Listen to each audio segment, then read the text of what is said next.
안녕하세요. 내내 눈팅만 하다 처음으로 글 써보네요. 저는 결혼한 지 10년 차 된 워킹맘이고요. 남편에겐 위로 누나, 아래로 남동생이 있습니다. 아버님은 30년 동안 서울에서 부동산 중개업 하셨고 지금은 쉬고 계십니다만 지방에 3층짜리 작은 꼬마 원룸 건물 하나 있는데 많이 올라서 현 시세로 4억 2천 정도 합니다. 지금 이자와 월세 포함해서 월 400 정도 수익 보고 계시고요. 남편의 누나, 그러니까 형님은 결혼 안 하고 자기 사업하시며 당당하고 멋지게 사시는 골드미스예요. 돈도 많이 버셨고 또 그만큼 많이 모아두셨습니다. 저희 아이한테도 가끔 100만 원씩 턱턱 용돈 주실 정도로요. 저희도 약사부부라 월 1000에서 1500 정도는 벌어 형편이 괜찮은 편이지만 형님께서는 그냥 조카 아끼는 마음에 챙겨주시는 거라며 늘 그렇게 저희에게 잘 베풀어 주세요. 저희도 그만큼은 아니지만 성이 열심히 보이며 답례했고요. 형님과 저희는 사이가 참 좋습니다. 다만 남편의 남동생, 그러니까 도련님, 아니다, 얼마 전 결혼하셨으니 그냥 편의상 시동생이라고 할게요. 시동생이랑은 남편부터 사이가 원래 좋지 않았어요. 형님, 남편 모두 공부 잘하고 집에서 순한 편이었는데 시동생만 그렇게 학교 다니며 내내 사고치고 공부는 제대로 하지도 않아 거의 반성적 깔아줄 정도였다네요. 안 해본 가외도 없고 학원도 많이 보내봤지만 거기서 친구들과 어울려 다니며 내내 놀기만 했고 고3 때는 갑자기 오토바이 바람이 불어서 친구들과 몰래 돈 훔쳐 모아 바이크 사서 강변 달리다 사고가 났대요. 그게 수능 3일 전이었고 시험도 못 치고 병원에 있었다네요. 고등학교는 겨우 졸업했고 대학교는 다니지 않는 대신 세계 이곳저곳을 여행하며 경험을 쌓겠다며 20살 되자마자 시부모님한테 세계 여행비 3천만 원을 달라고 했다네요. 시부모님은 당연히 혼내시며 시동생에게 말도 안 되는 소리 하지 말라고 그동안 내내 사고친 거 뒷수습 해주느라 돈이 많이 들어갔고 정신도 못 차린 것 같은데 정 여행하고 싶으면 네가 돈 벌어서 알아서 가라고 하셨는데 그 일이 발단이 되어 큰 싸움이 됐고 한 달 동안 사이 안 좋게 지내다가 시동생이 집을 아예 나갔다고 하네요. 시아버지는 싹수 노란 놈 하시며 지 앞길 지가 알아서 살아갈 거라며 관심을 끄셨고 마음 약한 시어머니는 시동생 포기 못하겠다며 뒤로 자주 연락하시고 이따금 용돈도 보내주셨다네요. 그렇게 20대 내내 집에 발길 한 번 들이지 않았던 시동생이었대요. 시아버지가 뇌혈관 문제로 쓰러져 병원에 입원하시고 큰 수술도 받으셨을 때가 있었는데 시어머니가 다급하게 시동생에게도 연락을 했지만 이제 자기 아버지 아니라며 매정하게 안 왔다고 하네요. 철이 없어도 너무 없는 시동생이었죠.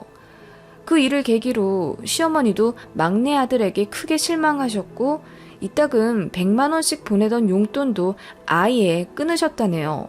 남편이 그렇게 사는 시동생이 너무 답답해서 작정하고 찾아갔는데 어느 항구 도시에 정착해 있더래요. 뭘 하는진 제대로 모르겠지만 아무튼 불법 무역 관련된 일을 하는 것 같았다고 해요.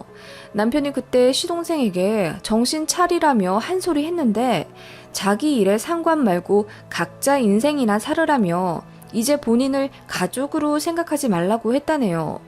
어머니마저 돈을 안 보내주니 악에 받쳐서 그랬는지 아무튼 남편한테도 굉장히 매몰차게 대했다고 하더라고요. 당연히 저희 결혼식에도 안 왔죠. 남편도 그냥 시동생이 없다고 생각하라고 했어요. 연애 때도 사진만 몇 번 봤지 한 번도 시동생을 만나본 적이 없습니다. 시부모님도 이제 아예 없는 자식 치겠다며 그냥 마음을 접으신 것 같더라고요. 물론 한 번에 그렇게 되진 않으셨죠. 정말 많은 일들이 있었지만 신상 문제로 모두 쓰진 못하고요. 아무튼 시동생은 그렇게 집안에서 골칫덩이였습니다. 그렇게 없는 사람처럼 지낸 지 오래인데 어느 날 갑자기 남편에게 시동생 연락이 왔다더군요. 본인이 급하게 결혼을 하게 됐다면서 이렇게 연락해서 미안하지만 축하해줬으면 좋겠다고 장문의 문자가 온 거예요. 전에 본 적 없이 예의 바르게 보냈기에 남편이 그걸 보고 드디어 정신 차린 건가 싶어서 눈물도 찔끔 흘리더라고요. 그렇게 전화를 했고 형님이랑 남편이 같이 시동생 있는 곳으로 내려갔어요. 결혼한다고 연락도 왔고 이제 어떻게 사는지 좀 알아야겠다 싶은 거죠. 아무리 그동안 연락 안 하고 지냈어도 소중한 핏줄이니 배우자가 어떤 사람인지 정도는 누나와 형이 알아야 되지 않겠어요? 그런데 내려가서 보니까 가관도 아니더랍니다. 결혼할 사람이라며 소개시켜준 예비동서는 임신 초기 상태였고 둘 다 제대로 된 직장 없이 시동생만 근근히 그 불법 무역일 하며 한 달에 100에서 150 정도 겨우 가져오는 정도였고 예비동서는 직업도 없었답니다. 심지어 카드빚도 1,500인가 있다고 하대요.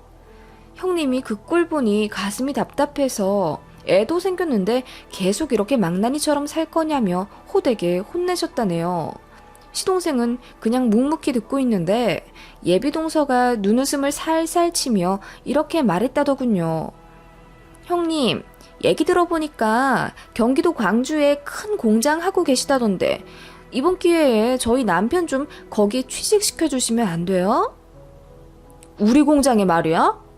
네, 한 달에 한 300 정도만 주시면 딱 좋을 텐데 과장으로 시작해서요.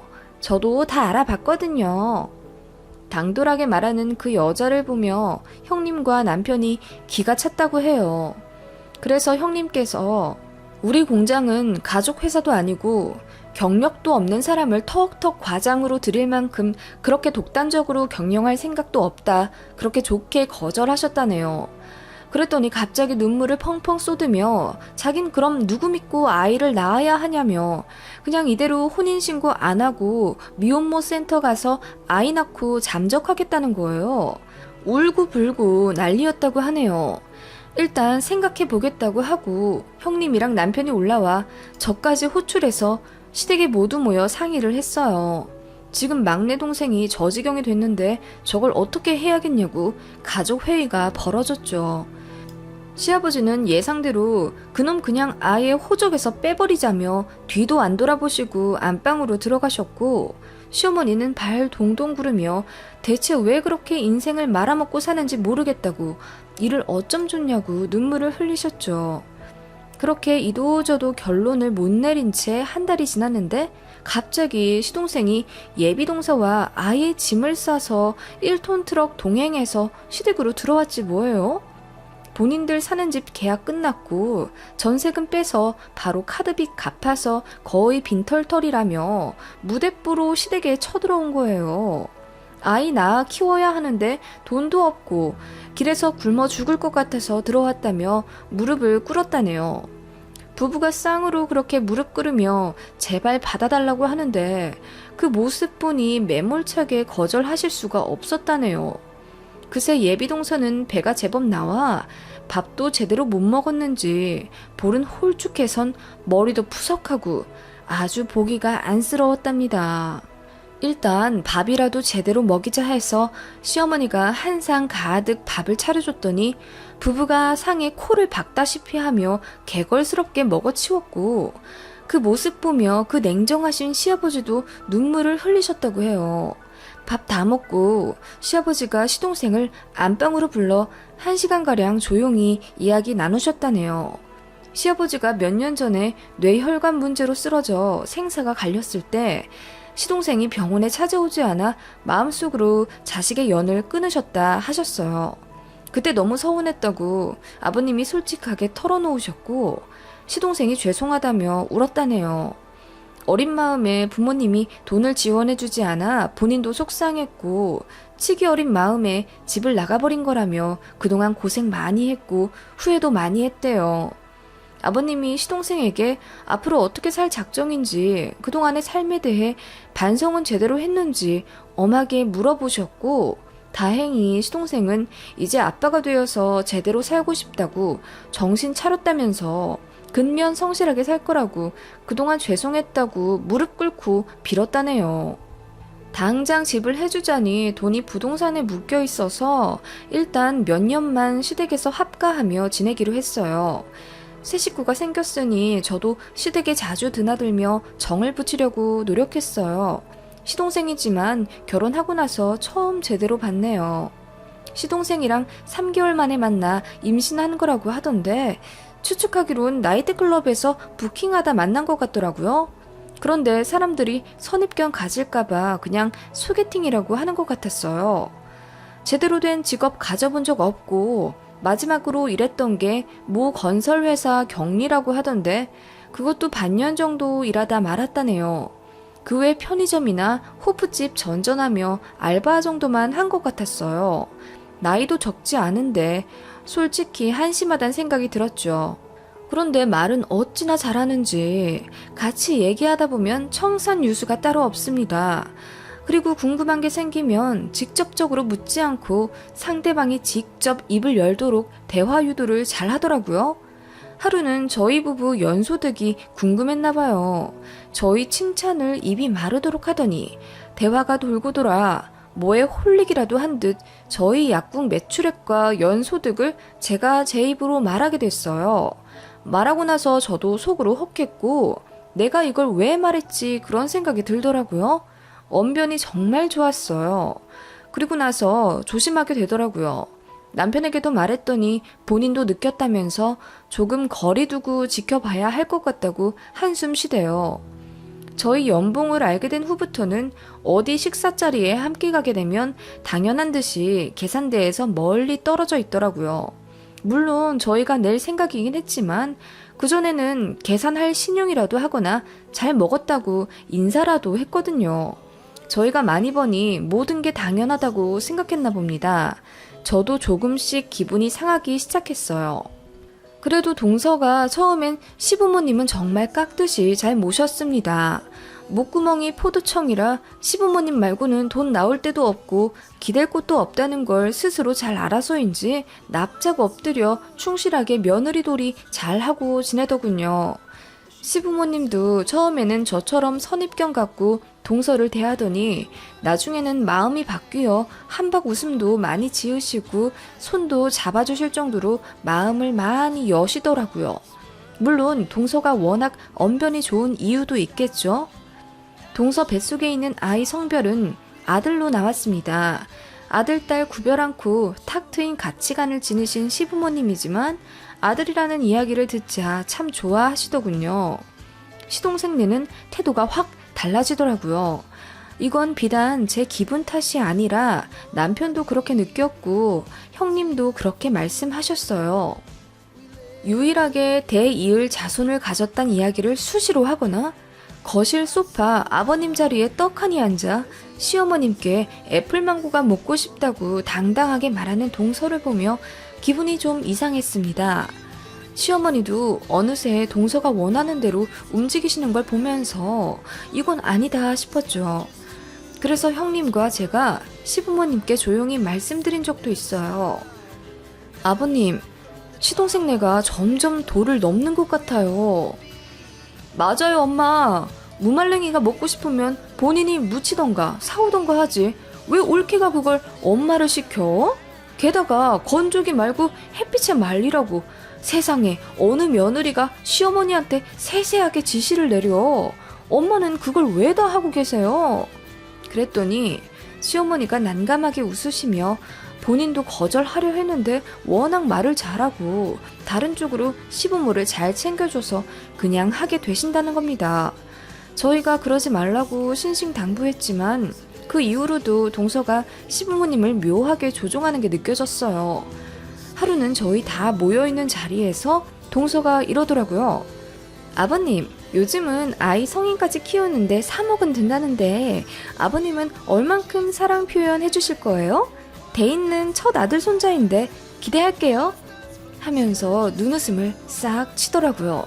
시동생은 옆에서 소리 없이 웃고 있고요. 그 모습에 시부모님이 당황하셔서 우물쭈물 하시는데 제가 다 기분이 나쁘더라고요. 형님이랑 남편이 왜 그걸 조부모님인 우리 부모님이 책임지냐며 자기 자식은 자기가 책임지는 거다. 니들이 열심히 돈 벌어 아이 키울 생각해야지 왜 부모님한테 그런 부담 드리냐고 한 소리 했습니다. 그랬더니 농담인데 왜 그렇게 반응하시냐면서 본인을 가족으로 생각 안 하니까 우리가 하는 말이 다 미워 보이는 거 아니냐면서 동서가 우는 거예요. 그러더니 갑자기 배 아프다면서 배를 부여잡았고 시동생이 옆에서 동서 부축하며 응급실 가야 하는 거 아니냐면서 난리치더라고요.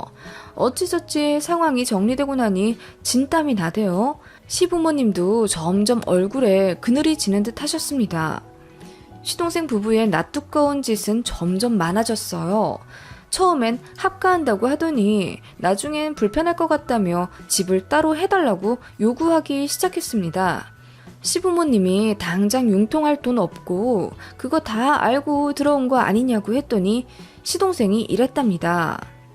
엄마가 우리 와이프한테 시집살이 시킨다면서? 엄마가 밥 줄 때도 항상 눈치 준다면서 밥도 제대로 못 먹고 밤에 나한테 편의점 도시락 사달라고 부탁하더라. 그 반대면 반대지 무슨 어머님이 동서한테 눈치를 줬답니까? 오히려 진수성찬 차려준 건 우리 시어머님인데 말이죠. 어머님이 서운하다면서 눈물 흘리셨고 그 바람에 집이 또 난리가 났었습니다. 어렵게 모였고 뒤늦게 가족으로 합쳐진 건데 서로 더 노력해도 모자랄 판에 이게 무슨 짓이냐고 시아버지가 한 소리 하시자 시동생 부부가 그제서야 죄송하다며 계속 차별당하는 것 같아 외로워서 가슴이 아팠다고 눈물을 흘리더랍니다. 그런 식의 크고 작은 소동이 몇 번 있었고 차별당한다고 생각하는 시동생 부부를 달래느라 시부모님과 저희가 오히려 을의 입장이 되어버린 듯 했습니다. 그러던 어느 날 시동생의 취직 문제로 형님과 언쟁이 있었습니다. 형님의 공장에 취직시켜달라는 시동생에게 형님이 좋게 거절했는데 그러면 제대로 자리 잡기 전까지 월 200이라도 매달 지원해달라고 했답니다. 아이는 곧 태어났는데 분유값도 못 벌고 아빠 노릇 못한다면서 그렇게 생떼를 부렸다고 형님이 듣다 못해 크게 소리를 지르며 네 일은 네가 좀 알아서 하라고 혼내셨답니다. 그리고 형님이 저희한테 전화하셔선 너희한테 가서 손 벌릴지 모른다고 조심하라고 하셨어요. 역시나 형님 말씀대로 이번엔 저희 부부한테 연락해선 똑같은 말로 월 200씩 달라고 하더군요. 남편이 엄청 화내면서 대체 왜 이러냐고 이러려고 돌아왔냐고 화내니까 시동생이 의미심장한 말을 하더라고요.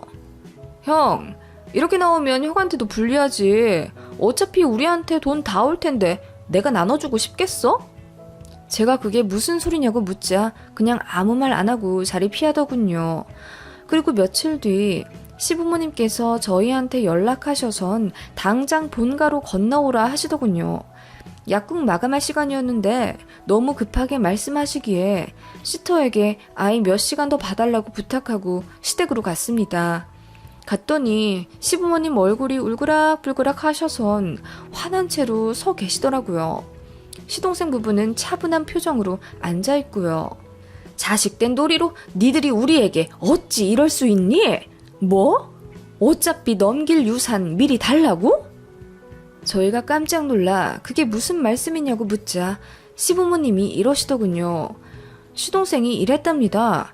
형님이랑 남편 그리고 시동생 셋이서 유산 문제를 꾸준히 이야기해왔다면서 언제 돌아가실지도 모르는데 미리 받아서 재산 불려가는 게 좋지 않겠냐고 했답니다.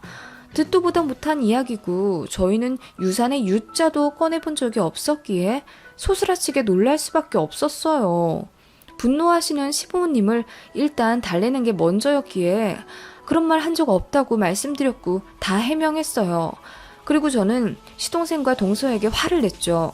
말한 적도 없는데 왜 거짓말해서 이간질 하냐고 진짜 못됐다고 뭐라고 했더니 동서가 배 내밀며 이러더라고요. 틀린 말도 아니잖아요. 솔직히 유산 생각 안 하셨어요? 이봐 동서, 부모님 정정하게 계시는데 무슨 유산을 탐내? 정말 황당하다. 그리고 유산 없이도 형님이나 나나 이미 노후까지 다 준비됐고 우리는 부모님 돌봐드릴 계획 말곤 다른 생각 아예 없어. 그랬더니 내숭 떨지 말라며 비웃더라고요. 그 바람에 기분이 상할 대로 상한 저는 삿대질하며 따지기 시작했고 그렇게 저희는 시부모님 앞에서 언성 높이며 싸우게 되었죠. 시부모님이 머리 아프다며 그만하라고 하셨고 겨우 진정되었어요. 시동생이 이러더군요. 누나랑 형은 자리도 잘 잡았고 다른 사람들보다 월등히 버는데 본인 혼자 낙동강 오리알 됐다며 이건 말도 안 되게 불공평하다고 하더군요. 유일하게 아들 손자도 가졌고 대이을 자식은 본인뿐인데 형제들은 모두 거들떠도 안 보고 애 분유값도 없어서 새 식구 쫄쫄 굶게 생겼다며 이럴 거면 이 집에 안 들어왔다는 겁니다. 시동생의 무례한 말에 시부모님이 뒷목을 잡으셨어요. 저희가 그만하라고 했지만 시동생의 터진 입은 막을 수가 없었습니다. 계속 억울하다고 하더니 혼자 결론 내리더군요. 시부모님 지방에 있는 건물을 우선 먼저 증여해달라더군요. 본인이 형제들 중에서 제일 형편이 어렵고 아들 손자도 가졌으니 유산을 전부 다 받는 게 맞다네요. 그리고 지금 취직하기도 힘든데 그거 관리하면서 월세 받고 살겠다네요. 월 400씩요. 그리고 시부모님한테는 본인이 월 150 정도 용돈 떼서 드리겠답니다. 참나.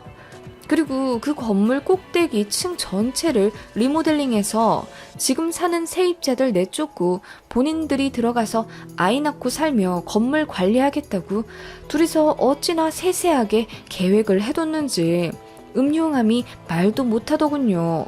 시부모님이 말도 안 되는 소리 하지 말라고 했더니 동서가 나서더라고요. 그렇게 안 해주면 당장 나가겠다며 뱃속의 아이도 평생 못 보실 거라고 으름장을 놓더라고요. 진짜 황당했습니다. 시부모님 안색이 너무 파리해서 일단 자리를 정리하는 게 우선이었습니다. 쓰러지실까봐 겁나더라고요. 형님이 너희 의견은 알겠다면서 차차 상의해보자고 하고 일단 그만하자고 하셨어요. 시부모님은 머리 싸매고 안방에 들어 누우셨고요.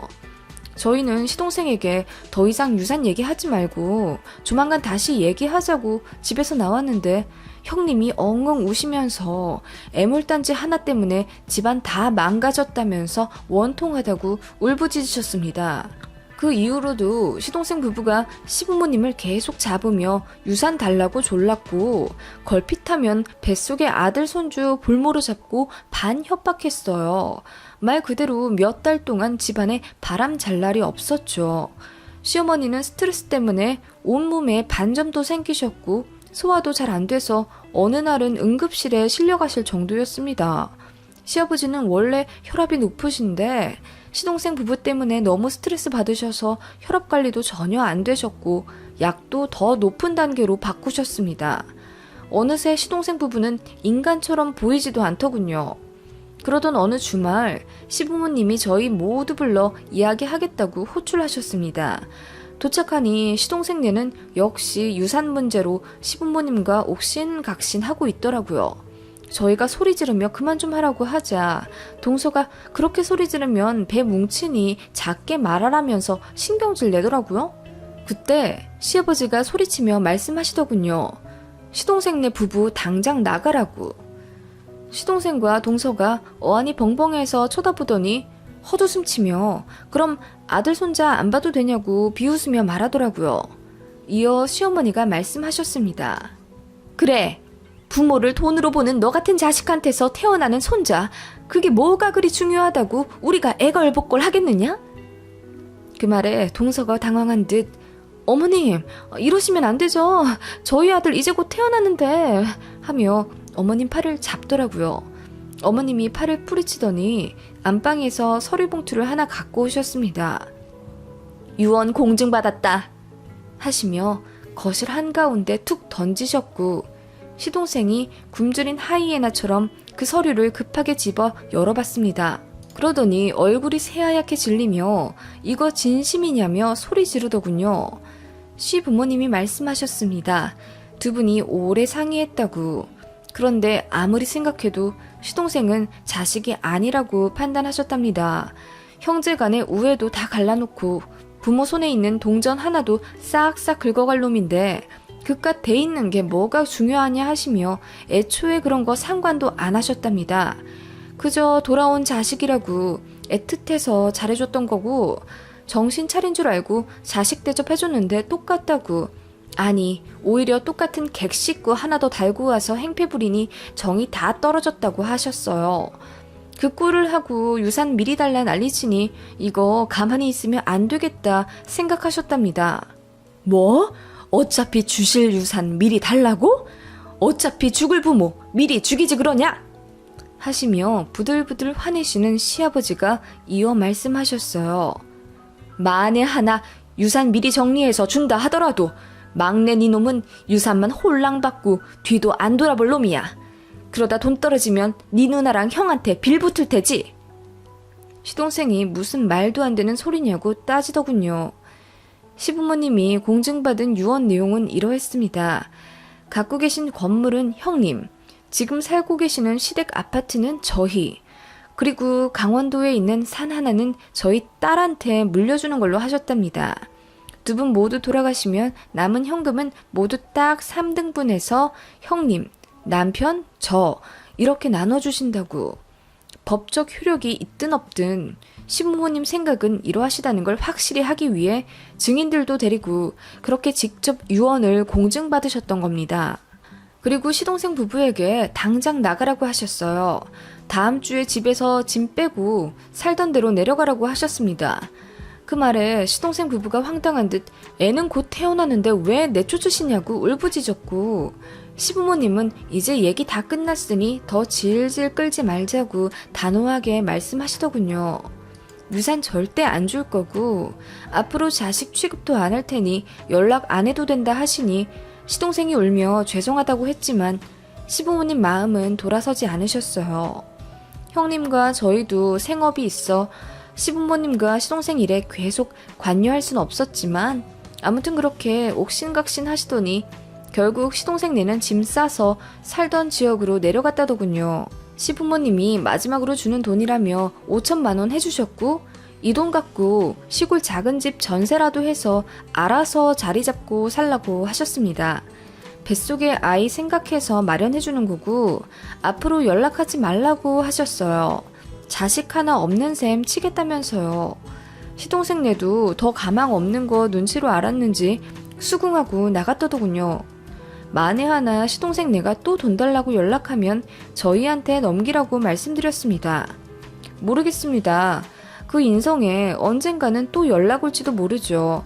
그때는 또 다른 방법으로 시동생네를 차단해야겠죠?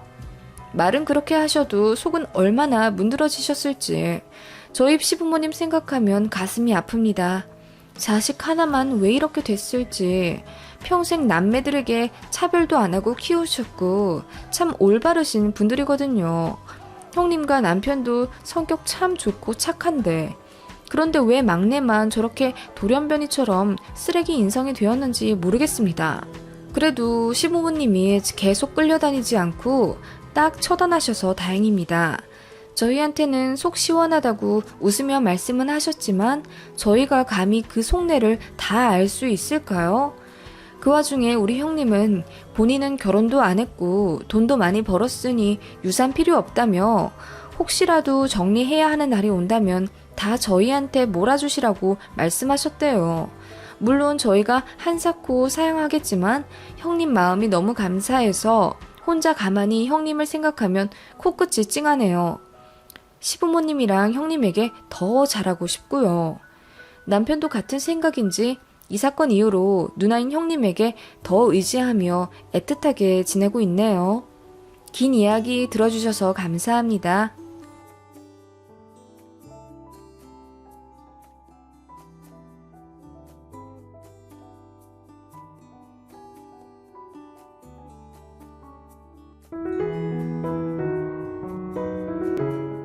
안녕하세요. 결혼한 지 3년 되어 아직 아이 없이 알콩달콩 살고 있는 신혼부부입니다.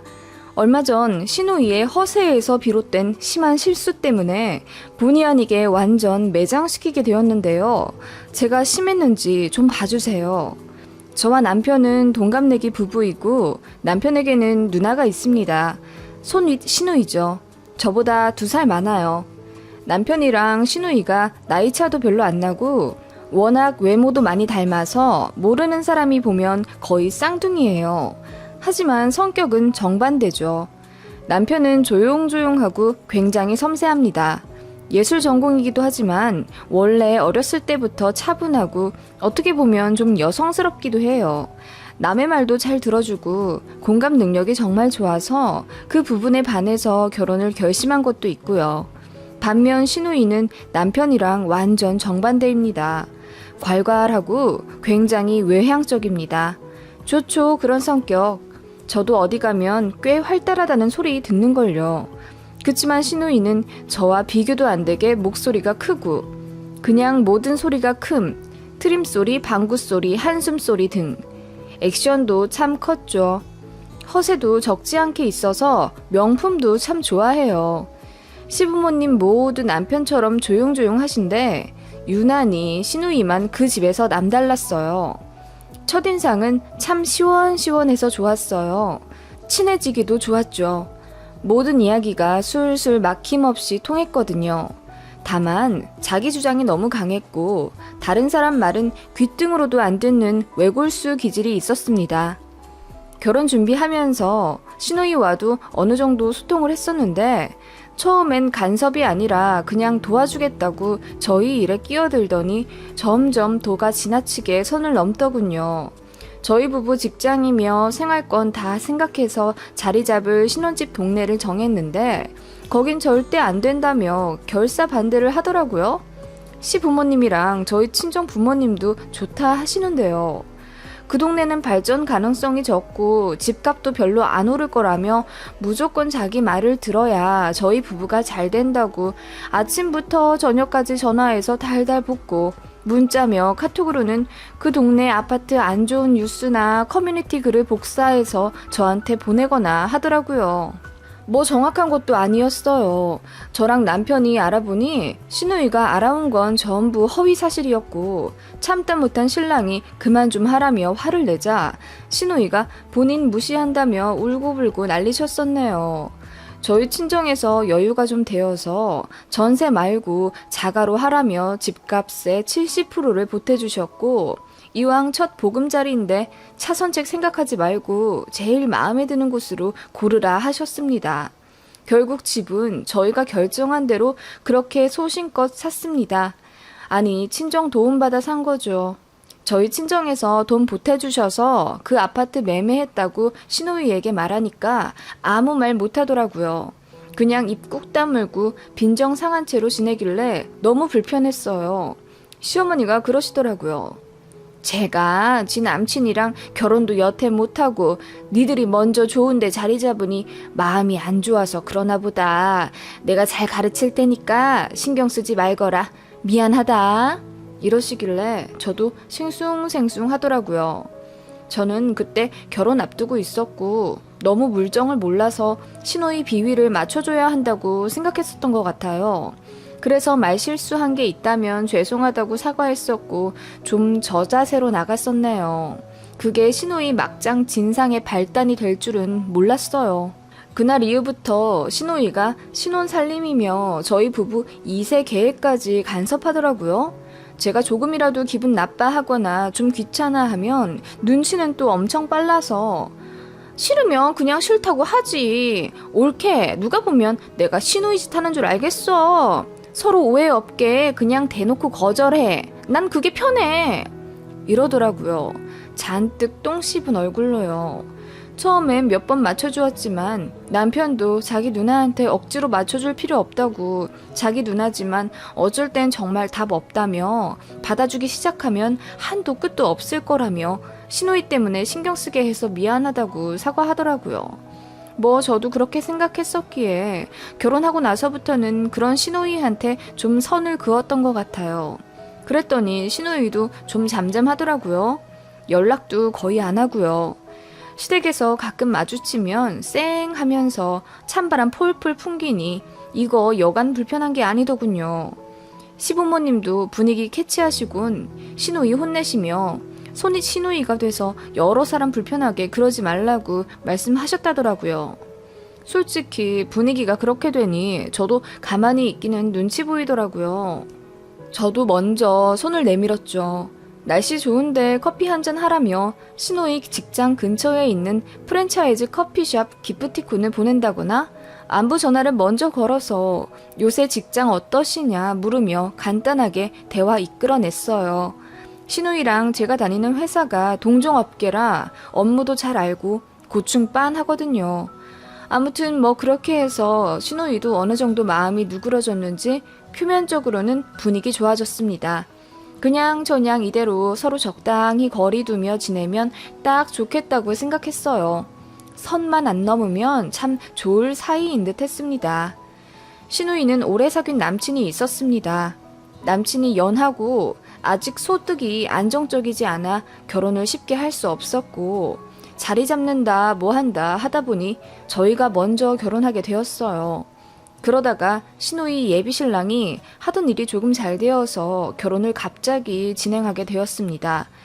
시누이네가 집을 구한다고 이곳저곳 발품 팔며 알아보는데 그렇게 사면 안 된다고 결사반대하던 저희 동네가 이젠 좋아졌다며 이쪽으로 오겠다더라고요. 저희 동네는 저희 지역에서 나름 부촌에 속해 있고 저희 아파트는 그 중에서도 집값이 높은 편입니다. 참고로 결혼 전에 시누이가 저희 아파트 가격 안 오른다고 호언장담하더니 저희가 매매하자마자 무섭도록 가격이 폭등하더군요. 신축은 아니지만 위치가 황금이고 평수가 워낙 넓고 구조가 처음부터 잘 빠져서 인기가 엄청 많아요. 저희 아파트 이름 말하면 아, 거기 산다고? 잘 사나 봐? 이런 말도 종종 들을 정도입니다. 아무튼 시누이가 저희 아파트에 관심을 갖더니 단지가 너무 마음에 든다며 작은 평수라도 들어오고 싶어 하더라고요. 그런데 시누이네는 저희보다 갖고 있는 자금도 별로 없고 대출도 마음껏 끌어올 수 없는 상황이라 택도 없었습니다. 굉장히 안타까워 하더라고요. 발도 동동 구르면서요. 시댁이랑도 많이 상의했는데 결국 자금 문제로 저희 동네 구석에 있는 다른 단지 24평짜리 전세로 계약하더라고요. 시누이가 그 과정에서 엄청 스트레스 받아 했어요. 3년만 더 빨리 결혼했으면 저희 단지 살 수 있었다면서 그동안 집값이 이렇게 많이 오를 줄 몰랐다고 저희더러 앉아서 돈 벌었다고 엄청 배 아파 하더라고요. 뭐 아무튼 시누이가 그렇게 결혼을 했어요. 그런 시누이가 신혼여행 다녀오고 나서 일주일 뒤쯤 연락하더라고요. 올케, 다름이 아니라 이제 곧 우리 집들이를 해야 하는데 말이야. 아, 네 형님. 친구분들 많으시잖아요. 집들이 하셔야겠네요. 그래서 말인데 집을 좀 빌려줄 수 있을까? 집이요? 저희 집 말씀이세요? 사실 친구들이 내가 이 아파트 사는지 몰라. 올케네 아파트 사는 줄 알고 있거든. 아니, 무슨 말씀이세요? 시누이의 황당한 이야기 들어보니 가관이었습니다. 시누이가 허황된 마음으로 본인 친구들에게 거짓말을 했답니다. 시누이네가 사는 집은 너무 초라하고 평수도 작아 쪽팔린다며 저희 단지를 매매했다고 뻥쳤다네요. 너무 어이가 없더라고요. 무슨 그런 걸로 거짓말을 하는지. 그랬더니 다들 집들이 초대해달라고 난리인데 더 막을 수가 없어서 저희 집에서 집들이를 좀 했으면 좋겠다고 빌더라고요. 응? 아, 제발 한 번만, 응? 정말 한 번만 부탁할게, 올케. 아니, 어떻게 집을 빌려드려요? 그리고 걸리면 어쩌시려고요? 그건 내가 알아서 할 거고 집만 좀 몇 시간만 빌려줘. 부탁할게. 내가 정말 조심히 집 쓰고 정리 싹 해서 나갈게. 호텔도 좋은 데 잡아줄게. 응? 한 번만. 들어본 적 없이 저 자세로 나오며 너무 애절하게 부탁하길래 바로 거절하기가 너무 어렵더라고요. 남편이랑 상의한다고 말하고 전화는 끊었는데 진짜 난감하더라고요. 남편한테 전화해서 당신 누나가 집을 빌려달라고 부탁하더라. 어떻게 해야겠냐 하니 절대 있을 수 없는 일이라며 본인이 거절할 테니 저보고 신경 쓰지 말라고 하더군요. 그래서 남편이 알아서 하겠거니 했는데 그 다음 날도 전화가 와서 애걸복걸 하는 거예요. 그렇게 3일을 끈질기게 전화 와서 정말 자기 소원이라며 거의 울듯이 빌길래 짜증이 나기도 하고 그래 뭐 하루쯤인데 뭐 어때 라는 생각으로 그냥 허락했어요. 설마 남의 집인데 조심하지 않을까 싶은 생각도 있었고요. 형님 진짜 딱 한 번만이에요. 저 생각보다 얄짤 없는 성격이에요. 다음에도 이런 난감한 부탁하셔도 소용없어요. 그럼 알지. 딱 한 번만이야. 형님, 집 정말 깨끗하게 쓰실 거죠? 안방도 사람 안 드나들게 신경 써주세요. 그럴게. 당연하지 옳게. 날 뭘로 보고 그러는 거야. 당연히 깨끗하게 저녁만 딱 먹고 해산시킬게. 안방은 우리도 근처에도 안 갈게. 신신당부하며 집을 깨끗하게 사용해달라 조건 걸었고 신우이는 확실히 알겠다고 약속했습니다. 정말 저녁만 딱 먹고 갈 거고 음식도 안 하고 전부 시켜 먹고 쓰레기까지 말끔하게 자기네가 갖고 갈 거라고 몇 번을 이야기하길래 안심도 됐었고요. 남편은 왜 허락했냐며 거절해도 괜찮다더니 나중에는 고맙다고 하대요. 고맙단 말 들으려고 허락한 건 아니고 신우이가 너무 귀찮게 굴길래 딱 한 번만 받아준다는 심정으로 허락해준 거였거든요. 신우이가 그러더라고요. 딱 저녁만 먹고 친구들은 집에 가게 할 거고 본인들이 남아 집 치우고 새벽에 바로 나올 거라고 하더라고요. 무조건 깨끗하게 원상 복귀할 거니 걱정하지 말라며 호텔도 좋은 데 잡아줬어요. 1박에 30만 원 정도 하는 곳으로 잡아줬더라고요. 그 성의가 고마워서 저도 집들이 때 식사 시켜 먹는데 쓰라고 20만 원 보내줬어요. 그리고 약속한 당일 토요일 아침 저와 남편은 신우이 부탁대로 결혼사진은 창고에 숨겨놓고 귀중품 모두 금고에 숨겨놓은 채 간단하게 짐 챙겨 나와 호텔로 갔고 신우이 부부에게 집 비밀번호를 알려주었습니다. 집에 손님들은 한 7명 정도 온다더군요. 알겠다. 집 깨끗하게 써줘라. 좋은 시간 보내라고 한 후 저희는 호텔에서 라운지를 즐기며 편하게 쉬고 있었죠. 그런데 괜히 마음이 불편해지대요.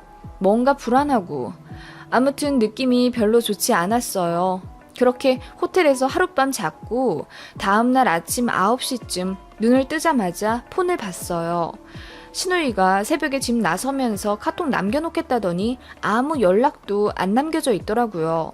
전화로 해도 안 받고 아주버님도 연락이 안 되길래 남편 깨워 사실을 말했어요. 신우이네가 연락이 없다고. 남편이 시계를 보더니 술 많이 먹고 본인 집에 가자마자 뻗어서 자고 있지 않겠냐는데 이상하게 저는 집에 빨리 가고 싶더라고요. 그래서 당장 짐 챙겨서 집에 가보자고 했죠. 일요일 아침이라 시내 도로에 차도 없고 정말 쏜살같이 달려 집으로 도착했습니다. 현관 문을 열자마자 저희는 경악하고 말았습니다.